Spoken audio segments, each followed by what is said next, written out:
ಸ್ನೇಹಿತರೆ, ಯಶೋಧ ಚಾನಲ್ಗೆ ತಮಗೆಲ್ಲರಿಗೂ ಸ್ವಾಗತ. ಆಸ್ಟ್ರೇಲಿಯಾದ ಹೀರೋ ಇವರ ಸಾಧನೆಯ ಬಗ್ಗೆ ತಿಳಿದುಕೊಳ್ಳೋಣ ಬನ್ನಿ. ಯಾವುದಾದರೂ ಹೋಟೆಲ್ ಒಂದರಲ್ಲಿ ಬಾಣಸಿಗನ ನೌಕರಿ ಸಿಕ್ಕರೆ ಸಾಕು, ಅಲ್ಪ ಸ್ವಲ್ಪ ಹಣದಲ್ಲಿ ಬದುಕು ಕಟ್ಟಿಕೊಳ್ಳಬಹುದು ಎಂಬ ಉಮೇದಿನಲ್ಲಿ ಅವರು 2019ರಲ್ಲಿ ಆಸ್ಟ್ರೇಲಿಯಾಕ್ಕೆ ತೆರಳಿದರು. ಅಲ್ಲಿ ತಾತ್ಕಾಲಿಕ ನೆಲೆ ಕಂಡುಕೊಳ್ಳಲು ಪ್ರಯತ್ನಿಸಿದರೆ ಹೊರತು ಬೇರೆ ಯಾವುದೇ ಆಸೆ ಇರಲಿಲ್ಲ. ತನ್ನನ್ನೇ ನಂಬಿರುವ ಕುಟುಂಬವು ನೆಮ್ಮದಿಯಾಗಿರುವುದು ಹೊರತುಪಡಿಸಿದರೆ ನನಗೆ ಜಗತ್ತಿನಲ್ಲಿ ಮತ್ತೇನೂ ಬೇಡ ಎಂಬ ನಿರ್ಲಿಪ್ತ ಭಾವ ಅವರದ್ದು. ಆದರೆ ಒಂದು ಘಟನೆ ಅವರ ಜೀವನದ ದಿಕ್ಕನ್ನೇ ಬದಲಿಸಿತು. ತಮ್ಮ ಪ್ರಾಣವನ್ನು ಪಣಕ್ಕಿಟ್ಟು ಜನರ ಪ್ರಾಣ ರಕ್ಷಿಸಿದ ಅವರು ಜಗತ್ತಿನ ಪಾಲಿಗೆ ಹೀರೋ ಆಗಿಬಿಟ್ಟರು. ತೆಲಂಗಾಣದ ವಿಕಾರಾಬಾದ್ ಎಂಬ ಊರಿನ ರೆಹಮತ್ ಪಾಷಾ ಭಾರತದ ಪಾಲಿಗೆ ಹೆಮ್ಮೆಯ ಭಾರತೀಯನಾದರೆ ಆಸ್ಟ್ರೇಲಿಯಾ ಪಾಲಿಗೆ ಅಪ್ರತಿಮ ಧೀರ ವ್ಯಕ್ತಿಯಾದರು. ಆಸ್ಟ್ರೇಲಿಯಾದ ಸಿಡ್ನಿಯ ಬಾಂಡಿ ಕಡಲ ತೀರದಲ್ಲಿ ಇಬ್ಬರು ಬಂದೂಕುಧಾರಿಗಳು ಮನಸೋ ಇಚ್ಛೆ ನಿರಂತರ ಗುಂಡಿನ ದಾಳಿ ಮಾಡುತ್ತಿದ್ದರು. ಅದನ್ನು ಲೆಕ್ಕಿಸದೆ 15ಕ್ಕೂ ಹೆಚ್ಚು ಜನರನ್ನು ರೆಹಮತ್ ಪಾಷಾ ಕಾಪಾಡಿದರು. ಆಂಬ್ಯುಲೆನ್ಸ್ ಬಂದು ಗಾಯಾಳುಗಳನ್ನು ಆಸ್ಪತ್ರೆಗೆ ಕರೆದೊಯ್ಯುವವರೆಗೆ ಜನರಲ್ಲಿ ಧೈರ್ಯ ತುಂಬಿದರು, ಪ್ರಾಥಮಿಕ ಚಿಕಿತ್ಸೆ ನೀಡಿದರು. ಈ ಎಲ್ಲ ಘಟನಾವಳಿಯು ಸುಮಾರು 20ಕ್ಕೂ ಹೆಚ್ಚು ನಿಮಿಷಗಳವರೆಗೆ ನಡೆಯಿತು. ಆದರೆ ರೆಹಮತ್ ಪಾಷಾ ಕಿಂಚಿತ್ತೂ ಧೈರ್ಯ ಕಳೆದುಕೊಳ್ಳಲಿಲ್ಲ. ಬಂದೂಕುಧಾರಿಗಳ ಗುಂಡಿಗೆ ತಾವು ಬಲಿಯಾಗಬಹುದು ಎಂಬ ಆತಂಕವಿದ್ದರೂ ಧೈರ್ಯಗೆಡದೆ ಗಾಯಗೊಂಡ ಜನರನ್ನು ಬದುಕಿಸಲು ಮೊದಲು ಆದ್ಯತೆ ನೀಡಿದರು. ಇಷ್ಟಕ್ಕೆ ಸೀಮಿತಗೊಳ್ಳದೆ ಕೆಲ ಹೊತ್ತಿನ ನಂತರ ಆಸ್ಪತ್ರೆಗೆ ತೆರಳಿ ಗಾಯಾಳುಗಳ ಆರೋಗ್ಯ ಸ್ಥಿತಿಯನ್ನು ವಿಚಾರಿಸಿದರು. ಎಲ್ಲರೂ ಪ್ರಾಣಾಪಾಯದಿಂದ ಪಾರಾಗಿದ್ದಾರೆ, ಆತಂಕ ಪಡಬೇಕಿಲ್ಲ ಎಂದು ವೈದ್ಯರು ಹೇಳಿದಾಗ ಗಾಯಾಳುಗಳ ಸಂಬಂಧಿಕರಿಗಿಂತ ಅವರು ಹೆಚ್ಚು ಖುಷಿಯಾದರು. ಬಾಣಸಿಗ ಕೆಲಸ ಸಿಗದಿದ್ದರೇನಂತೆ, ಬೇರೆ ಯಾವುದಾದರೂ ಕೆಲಸ ಮಾಡಿದರಾಯಿತು ಎಂಬ ಆಶಾಭಾವದೊಂದಿಗೆ ಆಸ್ಟ್ರೇಲಿಯಾದಲ್ಲಿ ಆರಂಭದ ದಿನಗಳನ್ನು ಸಣ್ಣ ಪುಟ್ಟ ಕೆಲಸ ಮಾಡಿಕೊಂಡಿದ್ದ ರೆಹಮತ್ ಪಾಷಾ ಅವರು ಕ್ರಮೇಣ ಕ್ಯಾಬ್ ಚಾಲಕರಾದರು. ಕಳೆದ ವರ್ಷ 2025 ಡಿಸೆಂಬರ್ 14ರ ಸಂಜೆ ಕ್ಯಾಬ್ನಿಂದ ಪ್ರಯಾಣಿಕರೊಬ್ಬರನ್ನು ಬಾಂಡಿ ಕಡಲ ತೀರದ ಬಳಿ ಇಳಿಸಿ ಇನ್ನೊಬ್ಬ ಪ್ರಯಾಣಿಕನ ನಿರೀಕ್ಷೆಯಲ್ಲಿದ್ದರು. ಅದೇ ಹೊತ್ತಿನಲ್ಲಿ ಒಂದೇ ಸಮನೆ ಮದ್ದುಗುಂಡಿನ ಸದ್ದು ಕೇಳಿಸಿತು.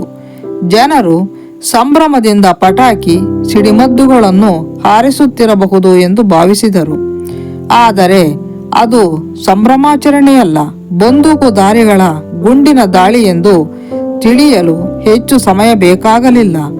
ಇಬ್ಬರು ಬಂದೂಕುಧಾರಿಗಳು ಕಡಲ ತೀರ ಪ್ರದೇಶಕ್ಕೆ ನುಗ್ಗಿ ಅಲ್ಲಿ ನೆರೆದಿದ್ದ ಜನರ ಮೇಲೆ ಒಂದೇ ಸಮನೆ ಗುಂಡುಗಳನ್ನು ಹಾರಿಸಿದರು. ಉದ್ವಿಗ್ನ ಪರಿಸ್ಥಿತಿ ನಿರ್ಮಾಣವಾಯಿತು.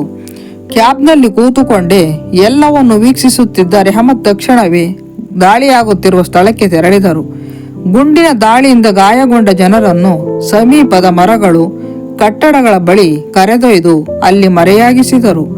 ಆಂಬ್ಯುಲೆನ್ಸ್ ಬಂದ ಕೂಡಲೇ ಗಾಯಾಳುಗಳನ್ನು ಆಸ್ಪತ್ರೆಗೆ ಸೇರಿಸುವ ವ್ಯವಸ್ಥೆ ಮಾಡಿದರು. ಇದು ಕೆಲವೇ ನಿಮಿಷಗಳ ಘಟನೆಯಾದರೂ ರೆಹಮತ್ ಪಾಷಾ ಅವರ ಬದುಕಿನ ಮೇಲೆ ಬೀರಿದ ಪರಿಣಾಮ ಅಷ್ಟಿಷ್ಟಲ್ಲ. ಇದು ಎಲ್ಲವೂ ನಡೆದು 8 ತಿಂಗಳಾದರೂ ಆ ಘಟನೆಯ ದೃಶ್ಯಾವಳಿಗಳು ಅವರ ಕನಸಿನಲ್ಲಿ ಬರುತ್ತವೆ. ಸರಿಯಾಗಿ ನಿದ್ದೆ ಮಾಡಲು ಬರುತ್ತಿಲ್ಲ. ಮಾನಸಿಕ ಆಘಾತದಿಂದ ಸಂಪೂರ್ಣವಾಗಿ ಹೊರಬಂದಿಲ್ಲ. ಆದರೆ ಬೇರೆ ಯಾವುದೇ ಆಲೋಚನೆ ಮಾಡದೆ ಗಾಯಾಳುಗಳನ್ನು ರಕ್ಷಿಸಿದ ಸಮಾಧಾನ ಅವರಲ್ಲಿದೆ. ಇದೆಲ್ಲದರ ಜೊತೆಗೆ ಇನ್ನೊಂದು ಸಂತಸದ ಸಂಗತಿ ಎಂದರೆ ಆಸ್ಟ್ರೇಲಿಯಾ ಸರ್ಕಾರವು ರೆಹಮತ್ ಪಾಷಾ ಅವರ ಸಾಹಸ ಕಾರ್ಯವನ್ನು ಮೆಚ್ಚಿ ಕೆಲವಷ್ಟು ಮಹತ್ವದ ನಿರ್ಣಯಗಳನ್ನು ಕೈಗೊಂಡಿದೆ. ಅವರಿಗೆ ಶಾಶ್ವತವಾಗಿ ಆಸ್ಟ್ರೇಲಿಯಾದಲ್ಲಿ ನೆಲೆಸಲು ಅವಕಾಶ ನೀಡುವುದರ ಜೊತೆಗೆ ಘಟನೆ ಸಂದರ್ಭದಲ್ಲಿ ಅವರು ಧರಿಸಿದ್ದ ಕ್ಯಾಪ್ ಅನ್ನು ಅಲ್ಲಿನ ವಸ್ತು ಸಂಗ್ರಹಾಲಯದಲ್ಲಿ ಸ್ಮರಣೀಯವಾಗಿ ಪ್ರದರ್ಶಿಸಲು ಉದ್ದೇಶಿಸಿದೆ. ಕ್ಯಾಪ್ ಪ್ರದರ್ಶನದ ಜೊತೆಗೆ ಪಾಷಾ ಅವರ ಸಾಹಸ ಗಾಥೆಯನ್ನು ಅಲ್ಲಿ ವಿವರಿಸಲಾಗುತ್ತದೆ. ಇಷ್ಟೇ ಅಲ್ಲದೆ ಸಾಹಸ ಪ್ರಶಸ್ತಿಯು ನೀಡಲಿದೆ. ಆ ಘಟನೆಯ ಆಘಾತದಿಂದ ನಾನು ಇನ್ನೂ ಸಂಪೂರ್ಣವಾಗಿ ಹೊರಬಂದಿಲ್ಲ. ಆ ಕರಾಳ ದಿನದ ಕ್ಷಣಗಳು ಇನ್ನೂ ಕಾಡುತ್ತಲೇ ಇರುತ್ತವೆ. ಆದರೆ ಆ ದಿನ ನಾನು ಮಾಡಿದ ಕೆಲಸವನ್ನು ಆಸ್ಟ್ರೇಲಿಯಾ ಸರ್ಕಾರ ಗುರುತಿಸಿ ಅಲ್ಲಿಯೇ ಕುಟುಂಬದೊಂದಿಗೆ ವಾಸವಿರಲು ಅವಕಾಶ ಮಾಡಿಕೊಟ್ಟಿರುವುದು ಖುಷಿ ತಂದಿದೆ. ನನ್ನ ಇಲ್ಲಿನ ವೀಸಾ ಅವಧಿ ಇನ್ನು 6 ತಿಂಗಳಲ್ಲಿ ಮುಗಿಯುವುದರಲ್ಲಿತ್ತು. ಅಷ್ಟರೊಳಗೆ ನನಗೆ ಆಸ್ಟ್ರೇಲಿಯಾ ಸರ್ಕಾರವು ಈ ಕೊಡುಗೆ ನೀಡಿದೆ. ವಿಕಾರಾಬಾದ್ನಲ್ಲಿರುವ ಪತ್ನಿ ಮತ್ತು ಮಕ್ಕಳನ್ನು ಆಸ್ಟ್ರೇಲಿಯಾಕ್ಕೆ ಕರೆದೊಯ್ಯಬೇಕಿದೆ. ಅವರ ವಾಸಕ್ಕೆ ಅರ್ಜಿ ಸಲ್ಲಿಕೆ ಸೇರಿ ಇನ್ನಿತರ ಪ್ರಕ್ರಿಯೆ ನಡೆಸಬೇಕಿದೆ ಎಂದು ರೆಹಮತ್ ಪಾಷಾ ಹೇಳುತ್ತಾರೆ. ನೋಡಿದಿರಲ್ಲ ಸ್ನೇಹಿತರೆ, ರೆಹಮತ್ ಪಾಷಾ ಅವರ ಸಾಹಸಗಾಥೆಯನ್ನು. ದೇಶ ಯಾವುದಾದರೇನಂತೆ, ಎಲ್ಲರೂ ಮಾನವರೇ ಎಂಬ ಭಾವದಿಂದ ಮಾನವೀಯತೆ ಮೆರೆದ ಪಾಷಾ ಅವರಿಗೆ ಭಗವಂತ ಆರೋಗ್ಯ ಆಯುಷ್ಯ ಕೊಟ್ಟು ಕಾಪಾಡಲಿ ಎಂದು ಹಾರೈಸೋಣ. ಧನ್ಯವಾದಗಳು.